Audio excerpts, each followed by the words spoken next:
మన ఆంధ్రప్రదేశ్ ప్రజలకి రాష్ట్రం ఎంత అప్పుల్లో ఉందో తెలుసుకోవటం చాలా ఇంపార్టెంట్. ఈ వీడియో దాని గురించే. అలాగే దీంట్లో చాలా ఇంపార్టెంట్ పాయింట్స్ గురించి మాట్లాడడం జరుగుతుంది. జగన్మోహన్ రెడ్డి గారు, చంద్రబాబు నాయుడు గారు.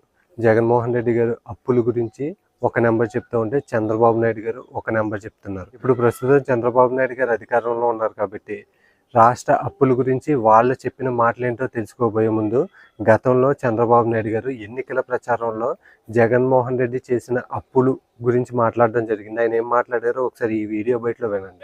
8 లక్షల కోట్ల రూపాయల అప్పులు చేసిన వ్యక్తి ఎవరో కడతాడు, జగన్మోహన్ రెడ్డి కడతాడా?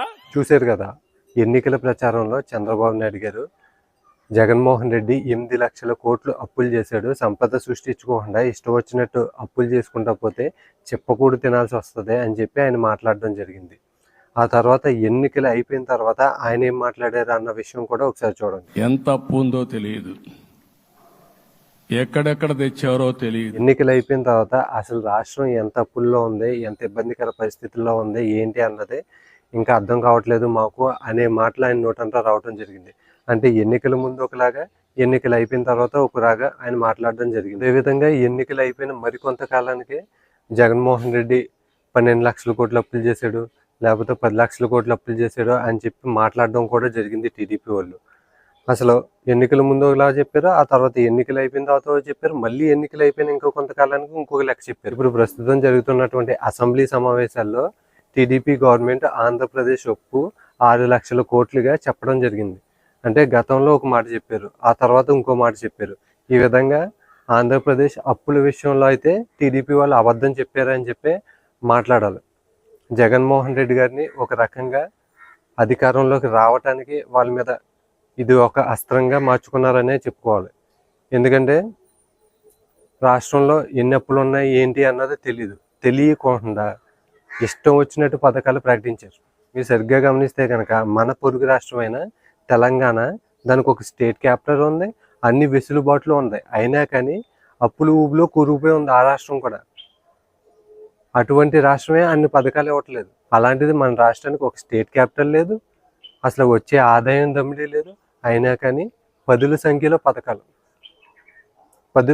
పథకాలు సంపద సృష్టిస్తాం, సంక్షేమాన్ని కూడా సమపాల్లో నడిపిస్తాం అని చెప్పి చెప్పడం జరిగింది. ఇన్ని అప్పులు పెట్టుకుని సంపద ఎలా సృష్టిస్తారో, సంక్షేమాన్ని సమపాల్లో ఎలా నడిపిస్తారో ఎన్నికల ముందే కళ్ళబొల్లి కవులు చెప్పినట్టే కదా. మీరు ఇప్పుడు చెప్పిన మాటలకి ఎన్నికల్లో మాటలని కంపారిజన్ చేసుకుంటే మీరు ఖచ్చితంగా కళ్ళబొల్లి కవులు చెప్పినట్టే. అసలు రాష్ట్ర ప్రభుత్వానికి అప్పు ఎంత ఉంది అనే విషయానికి ఒక సపరేట్ చట్టం తీసుకురావాలి. ఇప్పుడు ఏదైతే గవర్నమెంట్ రూల్ చేస్తుందో ఆ గవర్నమెంట్ రూలింగ్ టైం అయిపోయే సమయానికి, అంటే ఎన్నికలకి ఒక 8 నెలల ముందో 9 నెలల ముందో రాష్ట్రానికి అప్పులు ఎంత ఉన్నాయి అని చెప్పి ఒక నోట్ రిలీజ్ చేయాలి. అది కూడా ఒక చట్టబద్ధమైన నోట్ అయి ఉండాలి. ఎలా పడితే అలాగే నోట్లు రిలీజ్ చేయడం కాదు. రాష్ట్ర ప్రభుత్వం అప్పులు ఇవి అని చెప్పి ఒక నోట్ రిలీజ్ చేస్తే దాని ద్వారా ఎన్నికల్లోకి వెళ్లే ముందు అవతల పార్టీలు ఎటువంటి సంక్షేమ పథకాలు పెట్టుకోవాలి, వాళ్ళ నినాదం ఏంటి అనేది క్లియర్గా తెలుస్తుంది.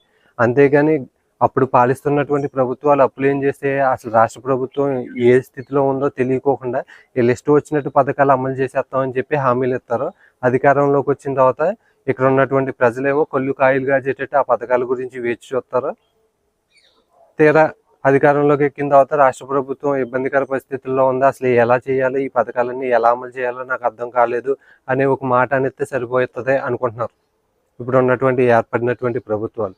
నేను కంప్లీట్గా టీడీపీ గవర్నమెంట్ తప్పు చేస్తుంది అని కాదు, ఒక సిస్టమేటిక్ ప్రాసెస్ లేదు. గవర్నమెంట్ ఫామ్ చేసిన తర్వాత ఎవరికి ఇష్టం వచ్చినట్టు వాళ్ళు డబ్బులు ఖర్చు పెట్టేసుకుంటున్నారు. గవర్నమెంట్ భూములు తాకట్లు పెట్టడం, లేకపోతే బ్యాంకుల నుంచి అప్పులు తేవడం, ఇష్టం వచ్చినట్టు చేసి పడేస్తున్నారు. అసలు ప్రభుత్వానికి కూడా ఒక లిమిటెడ్ బడ్జెట్ ఇవ్వాలి, ఈ బడ్జెట్లోనే ఇది కంప్లీట్ చేయాలి, ఈ బడ్జెట్లోనే మీరు పరిపాలించాలి అని చెప్పి ఒక లిమిటెడ్ బడ్జెట్ ఇవ్వాలి. ఫర్ ఎగ్జాంపుల్ ఒక సినిమా తీస్తున్నాం అనుకో, ఆ సినిమాకు 100 కోట్లు అవుతుందో 200 కోట్లు అవుతుందో ముందే పర్యవేక్షణ చేసుకుంటాం, దాన్ని బట్టి ఆ సినిమా నిర్మించగలుగుతాం. అదేవిధంగా గవర్నమెంట్ ఫామ్ అయిన తర్వాత ఆ 5 సంవత్సరాలకి ఒక లిమిటెడ్ బడ్జెట్ ఇవ్వాలి. ఇష్టం వచ్చినట్టు వేల కోట్లు లక్షల కోట్లు అప్పులు తెచ్చేసుకునే అవకాశాలు ప్రభుత్వాలకి ఇవ్వకూడదు. దానివల్ల వాళ్ళు ఖర్చు చేసేది ఇష్టం వచ్చినట్టు అయిపోతుంది.